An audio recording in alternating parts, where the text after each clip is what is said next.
آپ حضرات نے بہت اچھی گفتگو سنی ہے. اللہ پاک ہم سب کو ان دینی معلومات پر عمل کرنے کی توفیق عطا فرمائے. رات سے میرا گلا ذرا بند ہے، کھلا ہوا نہیں ہے. رات ہم ایک جلسے میں تھے تو ساتھیوں سے میں نے کہا آپ 3 دفعہ درود پاک پڑھ کے میری طرف پھونکیں، تو انہوں نے 3 دفعہ درود شریف پڑھ کے پھونکا تو اس جلسے کا گزارا چل گیا. تو آپ بھی اگر 3 دفعہ درود شریف پھونک دیں تو 10-15 منٹ یہاں بھی گزارا چل جائے گا.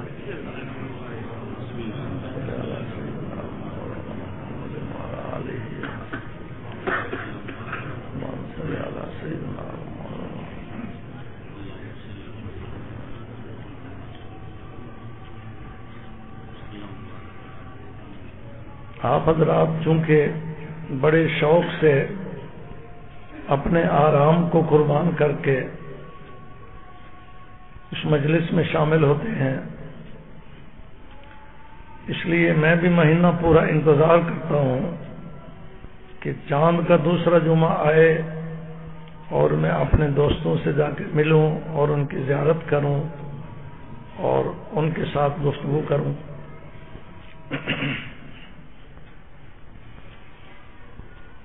بیان تو وہی ہے جو آپ نے سن لیا.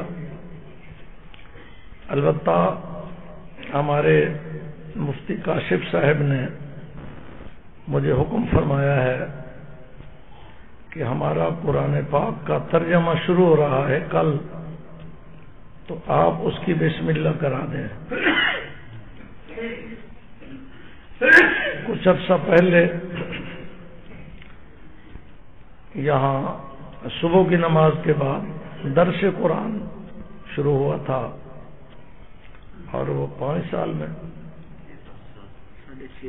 6.5 سال میں الحمدللہ 30 پارے مکمل ہوئے. تو یہ عمرے پر جانے سے پہلے اس کو ختم کر گئے تھے. پچھلے ماہانہ پروگرام میں اس کی اختتامی تقریب تھی. اب یہ آئندہ دوبارہ شروع کرنا چاہتے ہیں تو آج کی یہ تقریب افتتاحی تقریب ہے.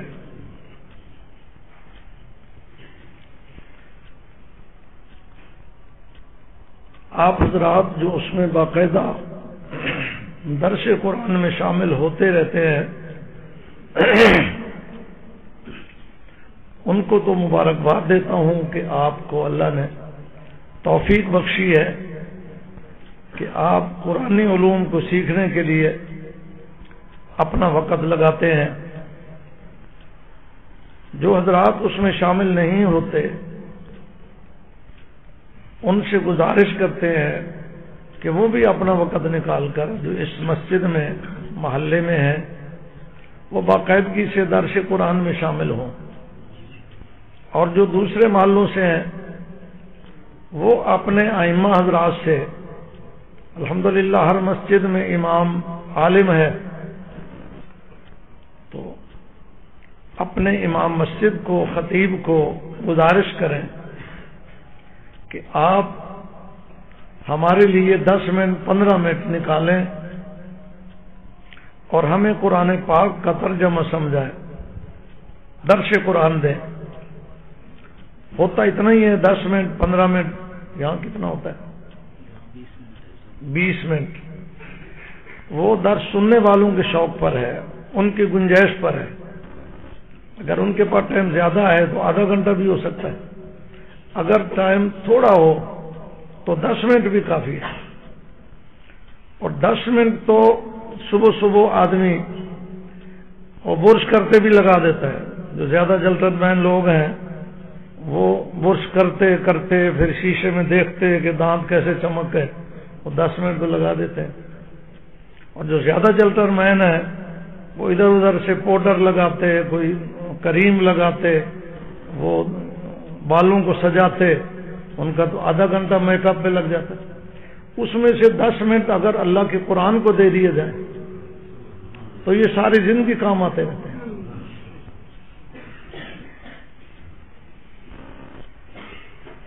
اللہ کریم کے ساتھ ہمارا ایک تعلق ہے کہ ہم اس کے بندے ہیں، وہ ہمارا رب ہے۔ اس تعلق کو نبھانے کے لیے اللہ نے ہمیں یہ کلام دیا ہے۔ اللہ کریم کا احسان ہے ہمارے اوپر، اپنے محبوب کی امتیوں پر، کہ اس نے ہمیں ایسا کلام دیا ہے جو اس کا اپنا کلام ہے۔ اس کو کلام اللہ کہا جاتا ہے، یہ اس کا اللہ کا اپنا کلام ہے۔ اور حدیث پاک میں ہے جو قرآن پاک پڑھ رہا ہوتا ہے گویا وہ اللہ تعالیٰ سے باتیں کر رہا ہوتا ہے۔ قرآن پاک کی تلاوت کا بھی بڑا اجر ہے، لیکن آدمی جب بات کر رہا ہو اس کو اپنی بات سمجھ تو آنی چاہیے نا کہ میں کیا کہہ رہا ہوں۔ شریع قرآن پاک کا جب ترجمہ آتا ہوتا ہے اس کو آدمی تلاوت کرتا ہے، اس کا لطف ہی اور ہے۔ یا ایھا الذین آمنوا، یا ایھا الذین آمنوا قرآن میں بہت جگہ ہے، کتنی دفعہ ہے؟ یا ایھا الذین آمنوا قرآن پاک میں میرا خیال ہے کوئی 99 دفعہ ہے۔ اب آدمی پڑھتا چلا جاتا ہے یا ایھا الذین آمنوا، اگر ترجمہ نہ آتا ہو تو پتہ نہیں ہے کہ اس کا کیا مطلب ہے، اور اگر اس کا ترجمہ آتا ہو تو لطف آ جاتا ہے۔ اس کا معنی ہے اے وہ لوگوں، یہ اللہ کا خطاب ہے اس بندے کو، اے وہ لوگوں جو مجھے مان چکے ہو۔ اور عارفین نے اس کا ترجمہ کیا ہے اے وہ لوگوں جو میرے ساتھ عشق کر چکے ہو، کیونکہ قرآن میں ہے والذین آمنوا اشد حبا للہ، جو مومن ہیں ان کی اللہ سے بہت زیادہ محبت ہے۔ اسی زیادہ محبت کو عشق کہتے ہیں۔ محبت جب بہت زیادہ ہو جاتی ہے تو اس کو کہتے ہیں عشق۔ تو یا ایھا الذین آمنوا کا ترجمہ آتا ہو تو کتنا مزہ آئے گا جب اس کو پڑھے گا۔ الذین آمنوا وعملوا الصالحات طوبی لہم وحسن مآب۔ اب یہ آیت آدمی پڑھ کے آگے چلا جاتا ہے، اس کی آیت کے الفاظ کا بھی ایک نور ہے۔ یہ نہیں ہے کہ جس کو ترجمہ نہ آتا ہو اس کا پڑھنا بے فائدہ ہے، یہ بات نہیں ہے۔ اس کا اپنا الفاظ کا بھی نور ہے، لیکن جب اس کا ترجمہ آتا ہوتا ہے وہ لوگ جو ایمان لائے، الذین آمنوا وعملوا الصالحات، اور نیک عمل کیے، طوبی لہم وحسن مآب، ان کے لیے خوشخبری ہے اور ان کے لیے بہترین ٹھکانہ ہے۔ تو آدمی کے دل میں سرور پیدا ہوتا ہے کہ ہم ایمان بھی لا چکے ہیں، ابھی نماز بھی پڑھ چکے ہیں، نیک اعمال کر رہے ہیں، تو ہمارے لیے اچھا ٹھکانہ ہوگا وہاں۔ طوبی لہم وحسن مآب، جب جنت کا تذکرہ آتا ہے تو حقیقت یہ ہے کہ جو اللہ کے خاص بندے ہیں وہ جب جنت کے پھلوں کا پھولوں کا ذکر کرتے ہیں قرآن میں، قرآن پڑھتے ہوئے، تو ایسے لگتا ہے جیسے پھل کھا رہے ہیں، پھول سونگھ رہے ہیں۔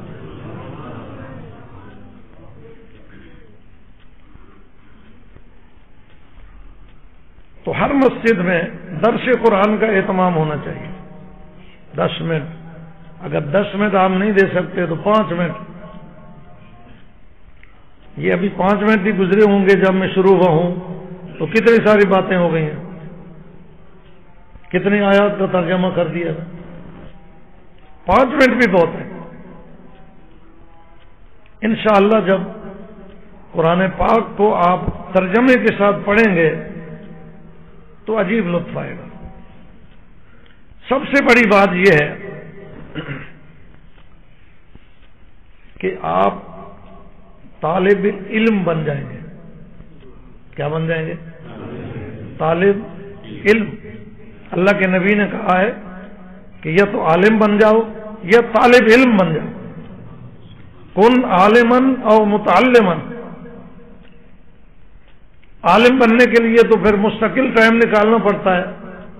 16 سال کا کورس ہے جو علماء بنتے ہیں، تو بہت بڑی فضیلت کی بات ہے. لیکن اگر عالم نہیں بن سکتا تو طالب علم تو ساری زندگی بنا ہی رہے نا. آپ اس مجلس میں آتے ہیں، اگر آپ یہی ارادہ کر کے آئیں کہ ہم علم سیکھنے جا رہے ہیں. ایک ہوتا ہے بات سننے، یہ بھی اچھی بات ہے، لیکن علم سیکھنے میں اور بات سننے میں تھوڑا سا فرق ہے. جو بات سنی جاتی ہے وہ یاد نہیں رہتی، کچھ رہی کچھ چھوڑ دی، سن کے چلے گئے. اور جو آدمی علم سیکھنے جا رہا ہوتا ہے وہ اس کو پلے باندھتا ہے. آپ اس مجلس میں جو مہینے کے بعد ہوتی ہے، اگر یہی ارادہ لے کے آئیں کہ ہم علم سیکھنے جا رہے ہیں تو پھر بھی آپ طالب علم ہیں. لیکن آپ سال میں صرف 11 سبق پڑھیں گے، کیونکہ رمضان شریف میں تو یہ مجلس نہیں ہوتی، 11 مہینے ہوتی ہے تو 11 سبق پڑھے. اور اگر آپ روزانہ کے درس میں روز آئیں اور یہ ارادہ کر کے آئیں کہ ہم قرآن سیکھنے جا رہے ہیں، تو آپ سال کے 12 مہینے طالب علم رہیں گے. اور آپ کو پتہ ہے جو طالب علم کی صف میں شامل ہو جاتا ہے، ایک جزوی طالب علم ہوتا ہے، ایک کلی طالب علم ہوتا ہے. جز وقتی، کل وقتی. جو ہمارے مدرسوں میں بچے پڑھتے ہیں وہ تو کل وقتی ہیں، انہوں نے تو اپنے آپ کو مدرسے کے حوالے کیا ہوا ہے. استاد ان کو 10 گھنٹے پڑھائے، 12 گھنٹے پڑھائے، 6 گھنٹے پڑھائے، ان نے وہ پڑھنا ہے. یہ تو کل وقتی ہے. لیکن جو تھوڑے وقت کے لیے آ جاتے ہیں یہ جز وقتی ہیں، لیکن ہے یہ بھی طالب علم. صحابہ کرام جو حضور کے شاگرد تھے صلی اللہ علیہ وسلم، وہ دونوں قسم کے تھے، کل وقتی بھی تھے، جز وقتی بھی تھے. جو کل وقتی تھے وہ تو رات دن وہیں صفہ میں رہتے تھے، مسجد نبوی میں پڑے رہتے تھے. حضور علیہ السلام جب بھی تشریف لاتے وہ ان سے علم لیتے، جن میں حضرت ابو ہریرہ کا نام آپ نے سنا ہے. یہ کل وقتی طالب علم تھے. لیکن ایسے طالب علم بھی تھے جو جز وقتی تھے. آئے، پڑھ کے چلے گئے، پھر کھجوروں میں کام کیا، کھیتوں میں کام کیا، تجارت کی. بعض صحابہ اونٹ چراتے ہوئے مسجد نبوی کے قریب آتے، دیکھتے ادھر حضور منبر موجود ہیں اور صحابہ کو علم دے رہے ہیں، تو اونٹوں کو وہاں باندھ دیتے اور پھر ادھر آ جاتے. اور گھنٹہ، آدھا گھنٹہ، 2 گھنٹے جتنا آپ ان کو بیان کرتے، سنتے رہتے، وہ احادیث یاد کر لیتے، پھر اونٹوں کے ساتھ چلے جاتے. بخاری شریف میں قصہ ہے، ایک صحابی کہتے ہیں میں ایک دن گیا، حضور پاک صلی اللہ علیہ وسلم فلاں بات بتا رہے تھے، میں نے باہر اونٹ کو باندھ دیا، میں آگے گیا تو میں بات ابھی سن رہا تھا، مکمل نہیں ہوئی تھی. مجھے کسی آدمی نے پیچھے سے اگر کہا کہ تیرا اونٹ چھوٹ گیا، بھاگ رہا ہے. کہتے ہیں میں بات چھوڑ کے اس اونٹ کے پیچھے چلا گیا، اس کو پکڑا، کاش میں اس مجلس سے نہ اٹھتا. یعنی بات ادھوری رہ گئی نا، اس کے شوق کی بات ہے. اونٹ پکڑنے کے لیے میں چلا گیا، کاش میں اس مجلس سے نہ اٹھتا اونٹ کے لیے تو میں بات پوری سن لیتا. یہ جز وقتی طالب علم تھے. تو آپ جب صبح درس میں روزانہ 10 منٹ 15 منٹ آئیں گے تو آپ بھی طالب علم ہیں. جو فضیلت طالب علم کے لیے اللہ کے نبی نے بتائی ہے وہ آپ کو حاصل ہو جائے گی. طالب علم کی کیا فضیلت ہے؟ اللہ کے نبی صلی اللہ علیہ وسلم نے فرمایا کہ جب ایک طالب علم اپنے گھر سے چلتا ہے علم حاصل کرنے کے لیے اور اس راستے میں اس کے پاؤں کو مٹی لگتی ہے اغبر قدم ہو، اس کے قدم مٹی آلود ہو جاتے ہیں اور وہ علم کے شوق کے لیے آ رہا ہوتا ہے.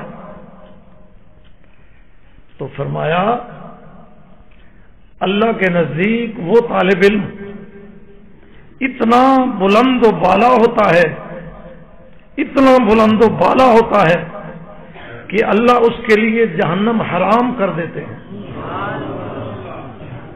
حرمہ علی النار، جہنم اس پر حرام کر دی ہے کہ یہ علم سیکھنے کے لیے آیا. اس علم سے مراد یہی وہی ہے، قرآن کا علم، حدیث کا، سائنس کا نہیں، وہ تو دنیا کا علم ہے.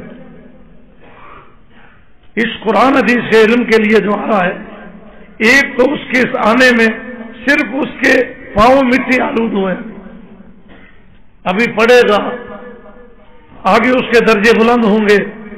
ابھی اتنا کہ اس کے پاؤں پر مٹی لگ رہی آتے ہوئے تو اللہ نے اس پر جہنم حرام کر دی ہے، اور 2 فرشتے مقرر کر دیے ہیں جو اس کے لیے 24 گھنٹے دعا کر رہے ہیں. فرشتے دعا کر رہے ہیں اس کے لیے. آگے فرمایا کہ اگر یہ اسی طرح سیکھتا سیکھتا سیکھتا مر جائے تو یہ شہید ہے.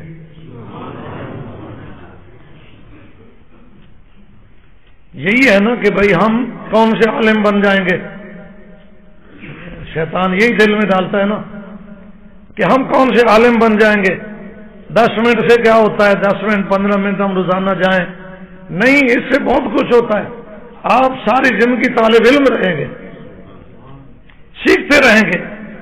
جتنا علم آ جائے گا اتنا آپ کا سینہ نور سے بھر گیا، لیکن آپ کو مکمل علم نہیں حاصل ہوا تو جب آپ دنیا سے جائیں گے تو آپ کو شہادت کا درجہ ملے گا، شہید.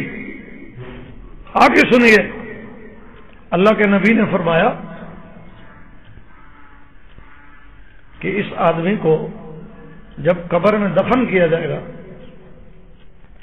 تو اللہ اس کی قبر کو روشن کر دے گا اور اس کی قبر کو وسیع کر دے گا. قبر اس کی ویسے تو تنگ ہوتی ہے، تھوڑی سی ہوتی، اللہ اس کی قبر کو وسیع کر دے گا اور اس کی قبر میں روشنی کر دے گا. اور اس طالب علم کی برکت سے 160 بندوں کو اس کے ارد گرد عذاب اٹھا لیا جائے. 160، 40 اس طرف آگے کی طرف، 40 پیچھے کی طرف، 40 دائیں طرف، 40 بائیں طرف، چاروں طرف سے 40 آدمیوں کو، یعنی 40 قبروں میں عذاب ہٹا دیا جائے گا. اللہ ان کی قبروں کو بھی روشن کر دیں گے کہ یہاں پہ آ گیا ہے دین کا طالب علم. اللہ کے یہاں کتنی قدر ہے اس طالب علم کی. درجات ہیں، ایک جز وقتی طالب علم میں کل وقتی سے ساری زندگی دے رکھی، اس میں درجات تو ہیں ہر طالب علم کے، لیکن جو بھی علم سیکھنے کے لیے گھر سے آتا ہے اور کوئی سیکھ کے چلا جاتا ہے، آتا ہے، وہ طالب علموں میں ضرور شامل ہے. اللہ کے ہاں ان طالب علموں کی بڑی قدر ہے. آج ایک جگہ میں پڑھ رہا تھا، آپ میری آواز سے پریشان تو نہیں ہو رہے؟ آواز بیٹھی ہوئی ہو نا تو پھر سامعین کے وہ الٹا اثر ہوتا ہے، پریشان ہوتے ہیں. ہندوستان میں ایک چودھری صاحب تھے، ان کا نام تھا نیاز شاہ صاحب بھی تھے، اس گاؤں کے بڑے تھے، چودھری نیاز شاہ. اس کے پڑوس میں ایک مدرسہ تھا، وہاں طالب علم پڑھتے تھے.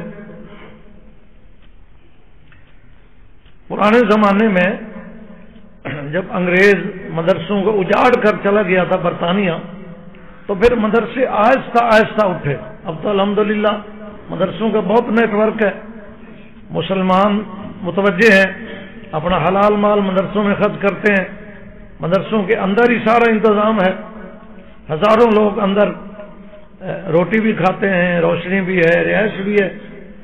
لیکن انگریز برطانیہ جب مدرسوں کو توڑ کے چلا گیا تھا تو پھر ابتداءً یہ طلباء محلے سے روٹیاں لیتے تھے. علماء نے علم کو باقی رکھنے کے لیے بڑی قربانی دی ہے.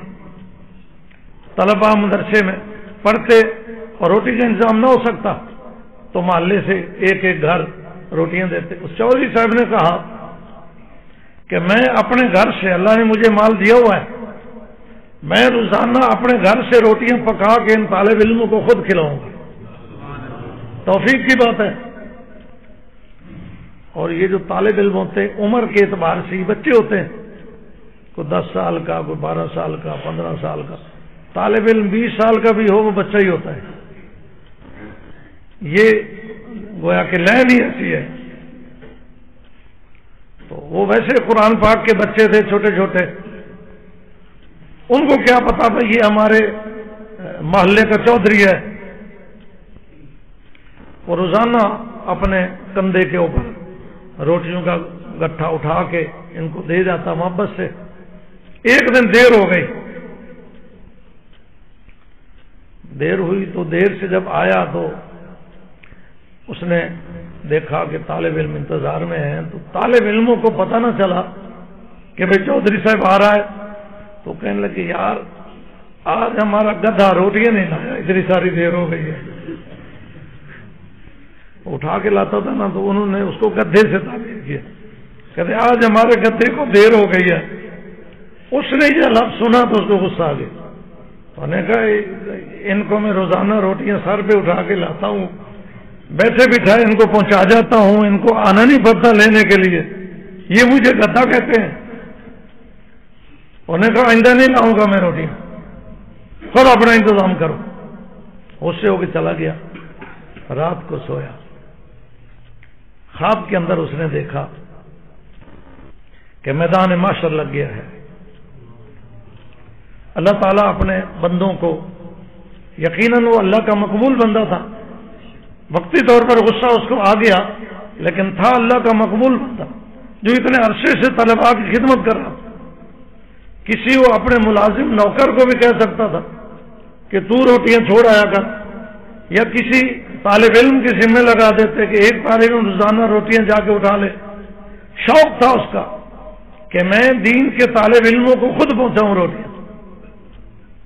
خواب میں اس نے دیکھا کہ میدان محشر لگ گیا ہے اور جنت والے جنت جا رہے ہیں، جہنم والوں کو پکڑ پکڑ کے جہنم لے جا رہے ہیں. اس کے بعد بھی فرشتے آ گئے، انہوں نے کہا پکڑو اس کو لے جاؤ جہنم میں. اب فرشتوں نے اس کو پکڑا، جہنم کی طرف لے جانے لگے. تو اسی وقت وہ طالب علم سارے اکٹھے ہو گئے. وہ جو مدرسے کے طالب علم تھے وہ نمودار ہو گئے فوراً. انہوں نے کہا یہ تو ہمارا وہ ہے جو ہمیں روٹیاں دیتا تھا، اس کو کیوں لے جا رہے ہو جہنم میں، چھوڑو اس کو. انہوں نے فرشتوں سے چھڑا کے وہ جنت میں لے گئے. انہوں نے کہا یہ تو ہمارا گدھا ہے، یہ ہمیں روٹیاں پہنچاتا ہے، اس کو کیوں لے جا رہے.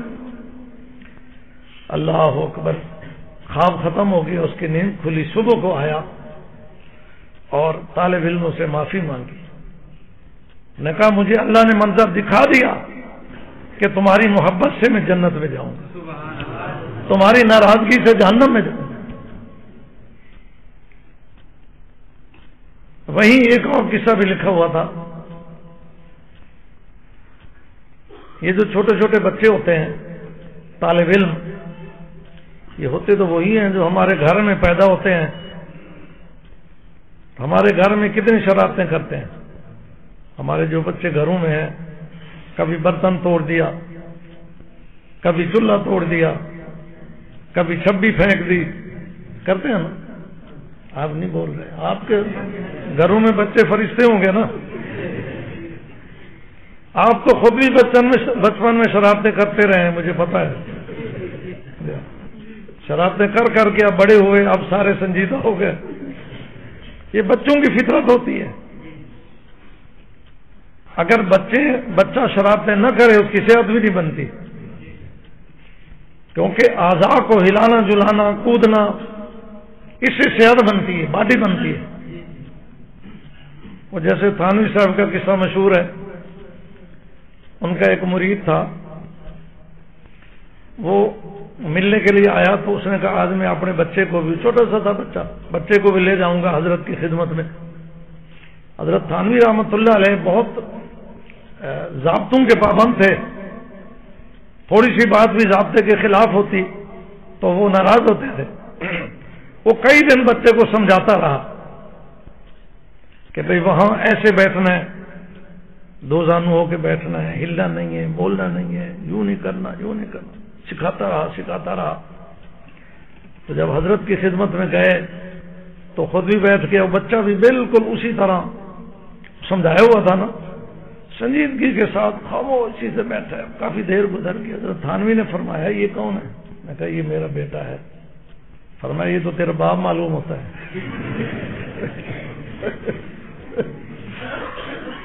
میں کہا بچے تو ہلتے ہوئے کھیلتے ہوئے اچھے لگتے ہیں، آپ نے اس کو کیا سمجھایا؟ تو بچوں کی عادت ہوتی ہے عموماً جو عام لوگ، میں بھی محلے کے لوگوں میں سے ہوں، محلے کے جو لوگ ہیں وہ جب دیکھتے ہیں کہ کوئی مدرسے کا طالب علم بھاگ رہا ہے، دوڑ رہا ہے، تو استاد کے سر ہو جاتے ہیں، تیرے شاگردن انہوں نے تمیز ہی کوئی نہیں، میں کی ہے دوڑ دے پھر دن۔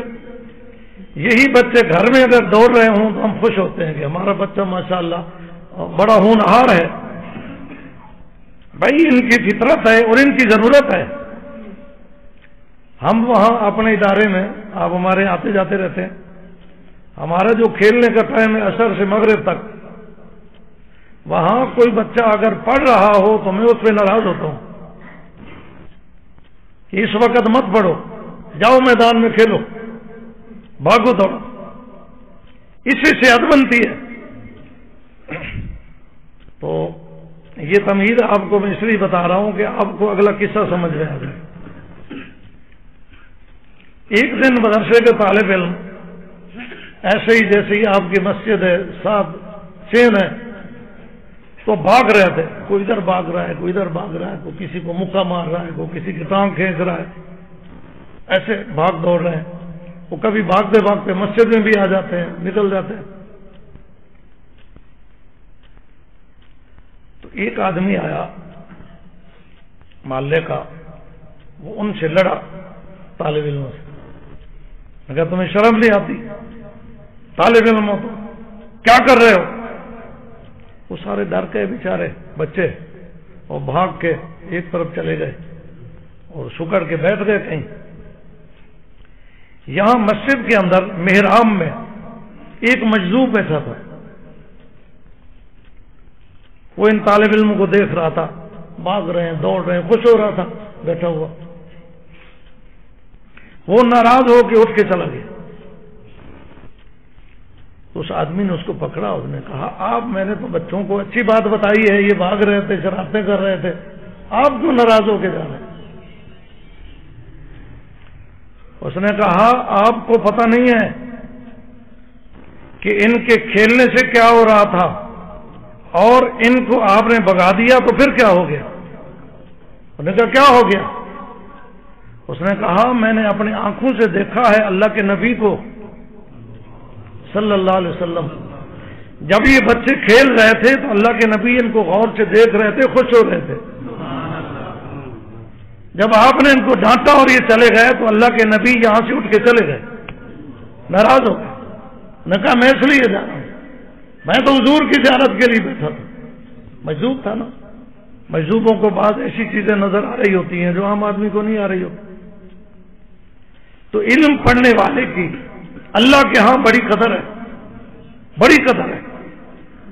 تو آپ 10 منٹ 15 منٹ اگر قرآن کا درس سنیں گے، قرآن کا ترجمہ یاد کریں گے، تو آپ وہ درجہ تو نہیں پا سکتے جو 24 گھنٹے والے طالب علم ہیں، لیکن طالب علموں میں شمار تو ہو جائے گا۔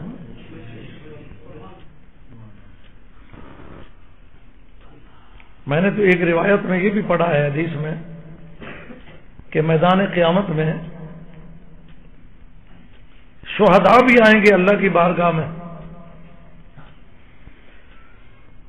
شہید نے تو اپنی جان ہی اللہ کے راہ میں دے دی ہوتی ہے، اس نے تو پیچھے بچایا ہی کچھ نہیں ہوتا نا۔ اور علماء بھی آئیں گے میدان میں، ترازو لگے گا، نیکیاں تلیں گی۔ اللہ فرمائیں گے کہ اس شہید کا خون اور اس عالم کی قلم کی سیاہی کو ترازو میں رکھو، تولو۔ اس نے میرے راہ میں اپنا خون دیا ہے، خون بہایا ہے، اور اس نے قلم چلا ہے، اس کو تولو۔ تو ایک روایت میں ہے کہ عظمت اور نیکی کے اعتبار سے شہید کا خون ہلکا ہوگا اور عالم کی سیاہی بڑھ جائے گی۔ یہ روایت اللہ کے نبی کا فرمان ہے، کیونکہ شہید کے خون دینے سے بھی اسلام کو ترقی ہوتی ہے، لیکن عالم کے علم لکھنے سے قیامت تک علم کو بقا ہوتی ہے۔ آج سے کوئی 1300 سال پہلے امام بخاری کتاب لکھ گئے، آج لاکھوں لوگ اس کو پڑھ رہے ہیں۔ نبی کے سچے فرمان اگر وہ اس کو نہ لکھ کے جاتے، احادیث کو جمع نہ کرتے، یہ عمر بن عبدالعزیز کے دور سے جب وہ بادشاہ بنے تھے 2 سال کے لیے اللہ نے ان کو موقع دیا، تو بہت صالح بادشاہ تھے، انہوں نے اپنے دور کے علماء کو لکھا تھا، خط لکھا تھا مختلف شہروں میں کہ احادیث کی کتابیں تیار کرو، لکھو۔ اس وقت آغاز ہوا تو جو علماء احادیث لکھتے رہے، یا امام ابو حنیفہ رحمۃ اللہ علیہ قرآن حدیث سے 500 علماء کا ایک پینل بٹھا کر اس کی جزیات قوانین تیار کراتے رہے، اور آج ہمارے پاس عمل کے لیے وہ قوانین موجود ہیں۔ اگر وہ یہ محنت نہ کرتے تو آج ہمارے پاس کیا ہوتا؟ تو عالم کی سیاہی کو اللہ نے شہید کے خون سے بھی زیادہ درجہ دے دیا ہے۔ اللہ ہمارے اس درس کو کامیاب فرمائے، اور آپ حضرات جہاں جہاں سے بھی، جس محلے سے بھی ہیں، آپ درس شروع کرائیں اپنے امام سے۔ علماء کو شوق تو ہوتا ہے، لیکن بعض سست بھی ہوتے ہیں، ان کی سستی آپ نے توڑنی ہے۔ اس لیے کہ شاگردی اگر کمرے میں سوئے رہے ہیں تو استاد اکیلا درس گاہ میں کیا کرے گا، ہے نا؟ طالب علموں کا، پڑھنے والوں کا شوق بھی بعض دفعہ تیار کر لیتا ہے پڑھانے والوں کو، ایسے ہے نا؟ اللہ تعالیٰ ان تمام درس گاہوں کو، چاہے وہ کلی درس گاہیں ہیں یا جزی درس گاہیں ہیں، پڑھنے والے کل وقتی طلباء ہیں یا جز وقتی ہیں، اللہ ان بہاروں کو اور ترقی نصیب فرمائے۔ وآخر دعوانا ان الحمد للہ رب العالمین۔